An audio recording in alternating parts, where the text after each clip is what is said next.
You know that feeling when someone walks into your life and completely changes the dynamic of your family? Not in a good way, in a way that makes you feel like a stranger in your own home, unwelcome in spaces you've occupied for decades? That's what happened when my son got married. And the moment I realized I'd lost my place in my own family, it broke something in me that took years to heal. My name is Linda. I'm 62 years old. And this is the story of how my daughter in law tried to erase me from my son's life and how I fought back to reclaim my family. But let me start from the beginning because context matters. I'm a widow. My husband, Robert, died 8 years ago from cancer. It was sudden and devastating. We'd been married for 33 years. He was my everything. After he died, my son Trevor became my anchor. He was 28 at the time, working as an engineer, living about 30 minutes away. He'd come over every Sunday for dinner, call me during the week just to check in, include me in his life. We were close, really close, not in a weird, codependent way, just in a normal mother-son way. He was my only child. I was his only living parent. We had each other. Trevor dated here and there over the years. Nice girls, mostly. None of them stuck. He'd joke, "I'm too picky, ma. You set the standard too high." I loved hearing that, not gonna lie. Then, 3 years ago, Trevor met Cassandra, or as she insisted everyone call her, Cassie. They met at a work conference. She was in HR at a different company. Beautiful girl, I'll give her that.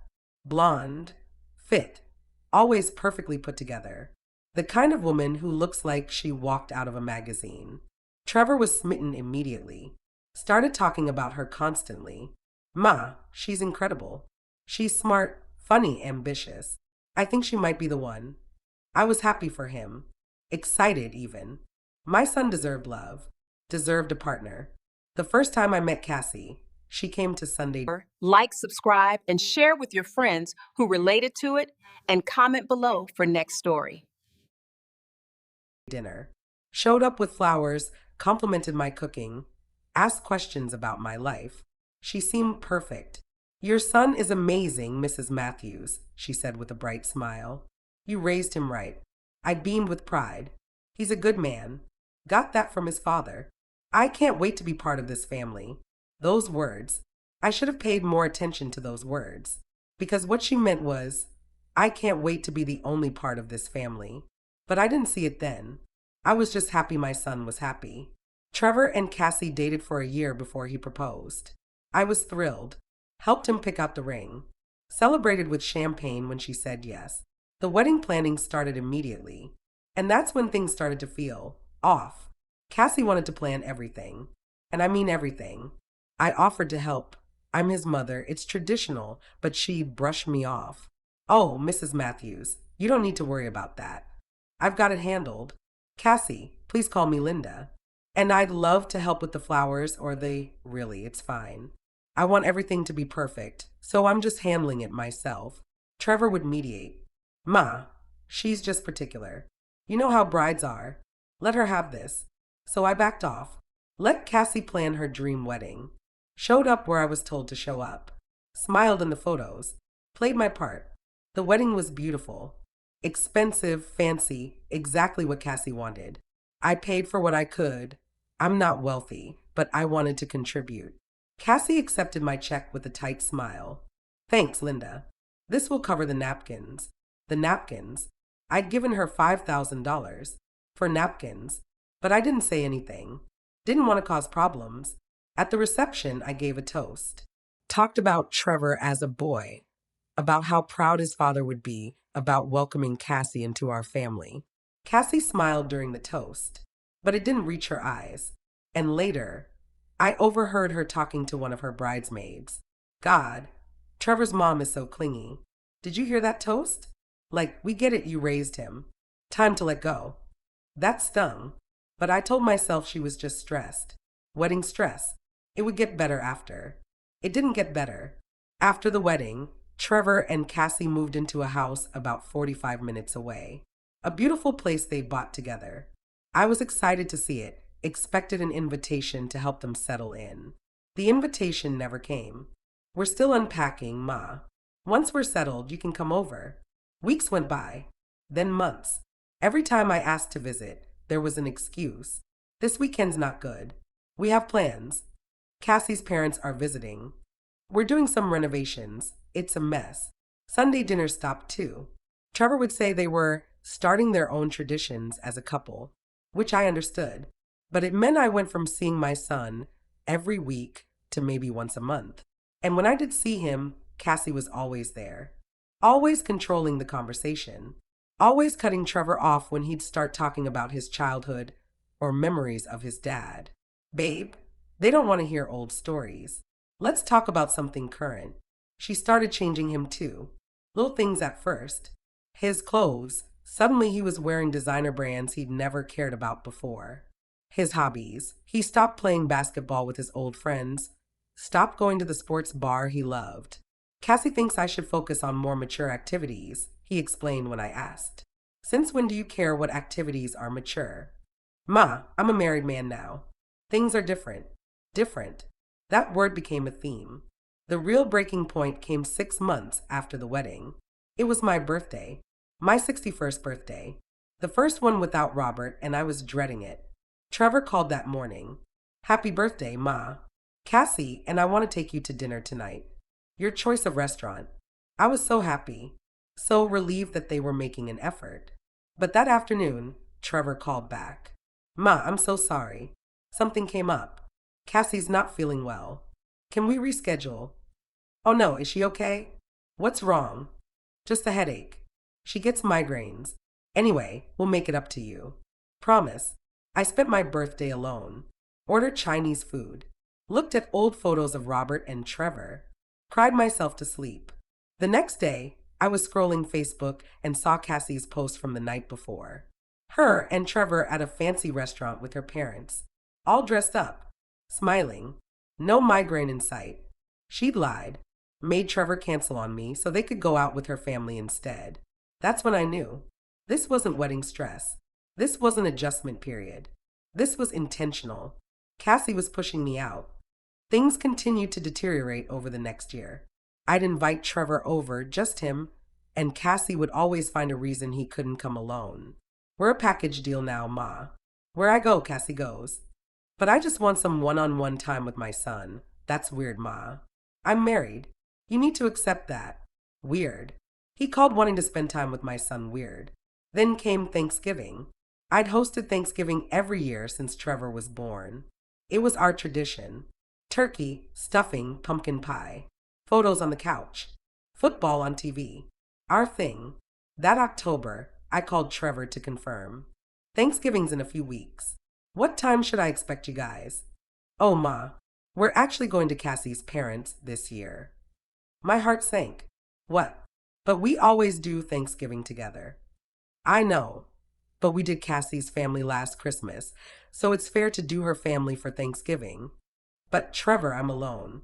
It's just me. Cassie has her whole family.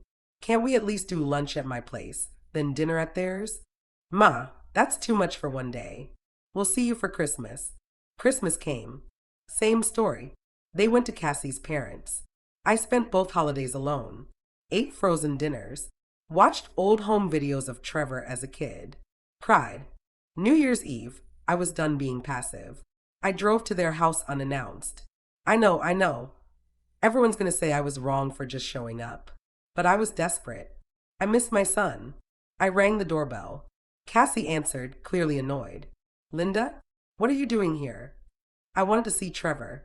Bring him some leftovers. Can I come in? Now's not a good time. We have company. I could hear laughter inside. Music. A party. Oh, you're having a party? I didn't know. I would have brought something. It's just a small thing. Close friends. Nothing major. Can I at least say hi to Trevor? She sighed dramatically. Fine. Wait here. She left me standing on the porch. Like a stranger. Like a door-to-door salesperson. Trevor came to the door looking uncomfortable. Hey, Ma. What's up? I just wanted to see you. I haven't seen you in weeks. I know, I'm sorry. Work's been crazy. Behind him, I could see Cassie watching. Arms crossed. Scowling. Can we have coffee sometime? Just you and me. Ma, I don't know. My schedule's really packed. Trevor, I'm your mother. I'm asking for one coffee date. An hour of your time. Cassie appeared at his shoulder. Trevor, our guests are waiting. Just a minute, Cass. No, go ahead. I said, my voice breaking. Go back to your party. Your guests. Your new life. I'll just. I'll go. I turned to leave. Heard Trevor say, Ma, don't be like that, but I was already walking to my car. Driving away. Crying so hard I had to pull over. That night I made a decision. I wasn't going to keep begging for scraps of my son's attention. Wasn't going to keep being made to feel like an inconvenience. If Trevor wanted me in his life, he'd have to make an effort. I was done chasing. I stopped calling, stopped texting first, stopped inviting them to things. Wanted to see if Trevor would notice, if he'd reach out. He didn't. Weeks went by, then a month, then 2 months. Nothing. I went through stages of grief. First, anger. How could my son abandon me like this? After everything I did for him? After raising him alone after his father died? Then, sadness. Deep, crushing sadness. I'd lost my husband, and now I'd lost my son too. What was the point of anything? Then, acceptance. Maybe this was just how it was now. Maybe I needed to build a new life that didn't revolve around Trevor. I started going to therapy. I feel like I've lost my identity, I told my therapist. I was Robert's wife. Then I was Trevor's mom. Now I'm nobody. You're Linda, she said. You exist independently of those relationships. Who is Linda? I didn't know anymore. But I started trying to figure it out. I joined a book club, started volunteering at the library, reconnected with old friends I'd neglected, started painting, something I'd loved in college but gave up when Trevor was born. Slowly, I was building a life. It wasn't the life I wanted my son back. But it was something. 3 months after I'd stopped reaching out, Trevor finally called.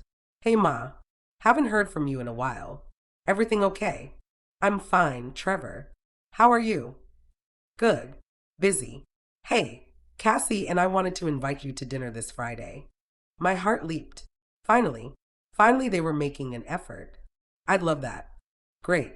We'll text you the address. Friday came. I dressed nice, brought wine, drove to their house with hope in my heart. When I arrived, there were multiple cars in the driveway. Confused, I rang the bell. Cassie answered. Linda, come in. I walked in to find a living room full of people. Cassie's parents, her siblings, her friends, a whole party. What's this? I asked Trevor quietly. Oh, didn't Cassie mention? It's a housewarming party. We finally finished the renovations. You said dinner. You said we were having dinner. We are. There's food. Come on, Ma, don't be difficult. Difficult. That word gutted me. I stayed for an hour, smiled politely, made small talk with strangers, watched Cassie play the perfect hostess, showing off her beautiful home to her family and friends. Not once did she introduce me as Trevor's mom or include me in conversations. I was just another guest, another body taking up space. I left early, claimed I had a headache. Trevor barely noticed. The breaking point came at Christmas, year 3 of their marriage. I'd spent the last 2 Christmases alone, but this year I decided to host. Send a formal invitation. Make it clear I wanted them there. I mailed the invitation in November. Cute card, date, time, my address. Please join me for Christmas dinner. No response for weeks. Finally, I called Trevor. Did you get my invitation? Oh yeah, sorry. Meant to respond. We're actually going on a cruise for Christmas this year. Cassie found a great deal. A cruise? You're going on a cruise for Christmas. Yeah, her parents are coming too. It'll be fun. So you're spending Christmas with her parents, but you can't spend one day with me? Ma, it's not like that. It's just the timing worked out. Trevor, I've spent the last 2 Christmases alone. I'm asking you for one day, one meal, a few hours with your mother. Don't guilt trip me. I'm allowed to make plans with my wife. I'm not asking you to choose. I'm asking for one day, one Christmas. Is that too much to ask? Silence. Then I'll talk to Cassie. He didn't call back. I spent Christmas alone again. That's when something broke in me. Not anger, not sadness, just numbness. I stopped caring, stopped hoping things would change. accepted that I'd lost my son to a woman who saw me as competition rather than family. I focused on my new life, my friends, my hobbies, my volunteering, built a support system that didn't include Trevor. And you know what? I started feeling better, lighter, like I'd been carrying a weight and finally set it down. 2 years went by. I rarely saw Trevor. Maybe twice a year, brief visits, always with Cassie present. I stopped expecting more, stopped wanting more. I was okay. Not happy, but okay. Then I got a call. Middle of a Wednesday afternoon. Trevor's number. Hello. Ma. It's me. Can we talk? Something in his voice. Broken. Desperate. What's wrong? Can I come over? Like now. Of course. He showed up 20 minutes later. Alone. Eyes red like he'd been crying. Trevor, what happened? Cassie's leaving me. She wants a divorce. And despite everything, despite the years of hurt, the isolation, the loneliness, my heart broke for my son. Oh, honey, I'm so sorry. What happened? She's been having an affair. With her boss. For months. Maybe longer. I found out last week. Confronted her. She didn't even deny it. Just said she'd fallen out of love with me and wanted out. He collapsed onto my couch. Started sobbing. And I held him. Like I did when he was a boy. Like I hadn't been able to do in years. I'm such an idiot, Ma. I gave up everything for her. My friends. My hobbies. You. And she was cheating the whole time. You're not an idiot. You loved her. That's not stupid. I pushed you away. For her. And she didn't even love me. We talked for hours. He told me everything. How controlling Cassie had been. How isolated he'd felt. How he'd known something was wrong but convinced himself it was normal. She made me feel like you were the problem, Trevor said. Like you were too clingy. Too needy. But now I see. She just didn't want me to have anyone else in my life. She wanted total control. Why didn't you tell me? Why didn't you reach out? I was ashamed. Embarrassed. I knew I'd hurt you. Knew I'd chosen her over you. Didn't know how to fix it. You're my son. You can always come back to me. He cried harder. I don't deserve your forgiveness. Maybe not. But you're getting it anyway. Because that's what mothers do. Trevor moved back home while going through the divorce. Not permanently. He stayed with me for a few months until he found his own place. Those months were hard. He was devastated. Questioning everything. Grieving not just the loss of his marriage, but the years he'd lost with me, with his friends, with himself. We talked a lot. About Cassie. About the warning signs he'd ignored. About how she'd systematically isolated him from everyone who cared about him. It was so gradual, Trevor said. Little comments here and there. Your mom's so overbearing. Your friends are immature. You spend too much time on hobbies when you should be focusing on us. And I believed her. Thought she was helping me grow up. She was manipulating you. I know that now. But I didn't see it then. The divorce was ugly. Cassie fought for everything. The house, the money, half his retirement. Claimed she deserved it because she'd supported his career. Trevor's lawyer was brutal in depositions. Brought up the affair. The isolation tactics. How she'd pushed his mother out of his life deliberately. Mrs. Chun. The lawyer said during one deposition, "Isn't it true that you told Mr. Matthews his mother was emotionally manipulative and that he should limit contact with her?" Cassie didn't answer directly, but her silence said everything. In the end, Trevor got a decent settlement. Not great, but fair. He kept his retirement. She got the house. He didn't want it anyway. Too many bad memories. The day the divorce was finalized, Trevor took me to lunch. "Ma, I need to apologize. Really apologize. Not just for the last few years, but for everything. For letting Cassie push you out. For missing holidays. For making you feel like a stranger. You deserved better. You deserve better. I appreciate that, honey. And I forgive you. But I need you to understand what happened hurt me deeply. I spent years feeling unwanted by my own son. That pain doesn't just disappear. I know. And I'll spend the rest of my life making it up to you. If you'll let me, I will. But things need to be different. We need boundaries, communication, honesty." Agreed. We started therapy together. Mother-son counseling. Worked through the resentment, the hurt, the lost years. Our therapist helped Trevor understand how he'd been manipulated, helped me understand that while I hadn't done anything wrong, I also needed to let go of the bitterness. Holding on to anger is like drinking poison and expecting the other person to die, she said. You need to forgive, not for him, but for you. She was right. Slowly, painfully, I let go of the hurt. Chose healing over resentment. 2 years after the divorce, Trevor and I have rebuilt our relationship. It's different than before. We're both different people now, but it's healthy. Real. We have Sunday dinner again. Not every week, but often. We talk on the phone regularly. He includes me in his life without needing prompting. He's also rebuilding other relationships. Reconnected with old friends he'd lost. Picked up hobbies he'd abandoned. Started therapy individually to work through everything. I'm learning who I am outside of Cassie's version of me, he told me recently. And honestly, I like this version better. He's dating again too. Casually. Taking it slow. And he's introduced me to the women he's seeing. Always with the caveat that he wants my honest opinion. If you get weird vibes, tell me. I clearly can't trust my own judgment. Your judgment is fine, Trevor. You just need to watch for red flags. Like what? Like women who try to isolate you from your support system, who badmouth your family and friends, who make you feel guilty for having relationships outside the romantic one. Those are warning signs. Noted. One woman he dated for a few months seemed promising. Her name was Rachel. Sweet, kind, included me in conversations, naturally. Seemed genuinely interested in Trevor's family. But it didn't work out. Not because of me or any manipulation, just because they weren't compatible long term. That's okay, Trevor said when they broke up. I'm not in a rush. Rather be alone than be with the wrong person again. That maturity, that self-awareness, it made me proud. About 3 years after the divorce, I ran into Cassie at the grocery store. We locked eyes across the produce section. She looked different, older, harder somehow. Part of me wanted to turn and leave, avoid the confrontation.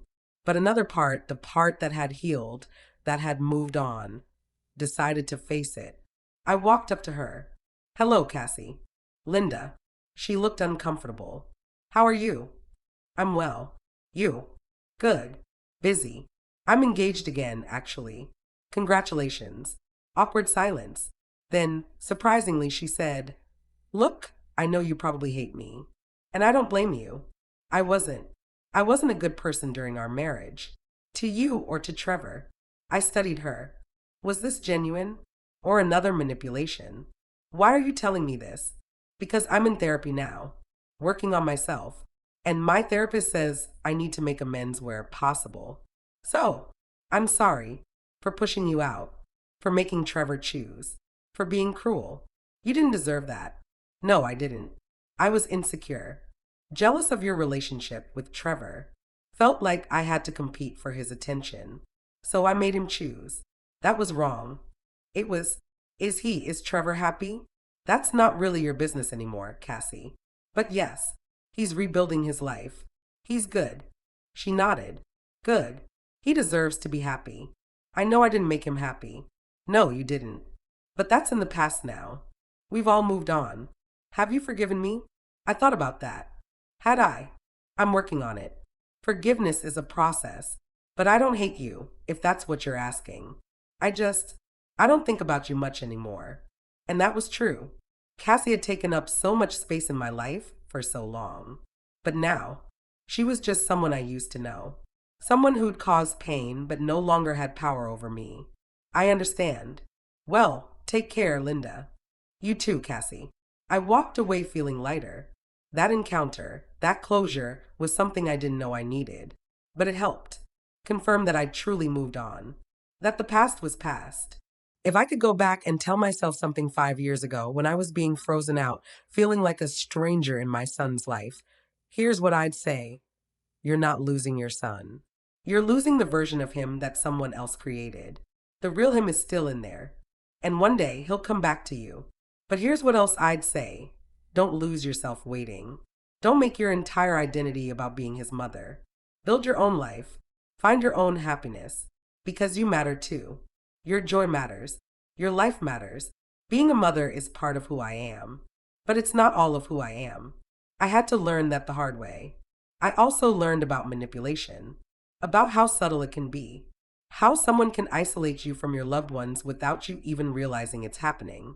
Trevor and I talk about this now, about the tactics Cassie used, the gradual erosion of our relationship, the guilt she made him feel for wanting to spend time with his mother. She'd say things like, "A mama's boy is so unattractive," Trevor told me, or "Your mom's so needy. Can't she find her own life?" And I'd feel ashamed for wanting to see you, ashamed for loving my mother. That's abuse, emotional abuse. I know that now. Didn't see it then. This experience taught me to watch for those signs, not just in Trevor's future relationships, but in all relationships, in my friends' marriages, in their family dynamics. And when I see it, when I see someone being isolated, controlled, manipulated, I speak up now. I don't stay silent, because silence enables abuse. 5 years after Cassie left, my life looks completely different. Trevor's thriving. He met someone new, a woman named Sarah who's kind, genuine, and treats our relationship with respect. They're engaged now. And Sarah, she actually wants me involved in the wedding planning, asks my opinion, values my input. "I can't imagine not including Trevor's mom in our wedding," Sarah told me. "Your family. Family is everything." Hearing that, hearing someone treat me like family instead of competition, it healed something in me I didn't know was still broken. I'm different too. I'm still Trevor's mom, but I'm also Linda, the woman who paints, who volunteers, who has a book club and a social life and hobbies. I'm whole, complete, not just in relation to my son, but on my own. And I'm grateful for that. As painful as those years were, they forced me to become a fuller version of myself. Trevor and I are closer now than we've ever been. Not because we spend every moment together, we don't, but because our relationship is healthy, built on mutual respect and honest communication. "I'm proud of you, Ma," Trevor told me recently, "for surviving those years, for forgiving me, for building a life that doesn't revolve around me. I'm proud of you too, honey, for recognizing manipulation, for getting out, for doing the work to heal. We both did the work. That's what matters." He's right. Healing takes work. Rebuilding takes work. But it's worth it. To anyone going through something similar, whether you're being pushed out by a daughter-in-law, son-in-law, or any other person, know this: you're not crazy. You're not overreacting. If someone is systematically isolating your loved one from you, that's manipulation. And it's not okay. But also know, you can't force your loved one to see it. They have to realize it themselves. All you can do is maintain healthy boundaries, build your own life, and be there when they're ready to come back. And if they don't come back, that's painful. That's heartbreaking. But you still deserve to live a full, happy life. You still matter. You still have value. I almost lost myself in those years. Almost let Cassie's rejection define me. But I didn't. I fought back, not by attacking her, but by building a life she couldn't touch, by becoming someone I was proud to be. That's the real victory. Not getting my son back, though I'm grateful I did, but becoming whole on my own. Learning that my worth isn't determined by whether my son includes me in his life. I'm Linda. I'm a mother, yes. But I'm also an artist, a volunteer, a friend, a book club member, a woman with my own dreams and goals and value. And nobody, not Cassie, not anyone, can take that away from me. Like, subscribe, and share with your friends who related to it. Comment below for next story.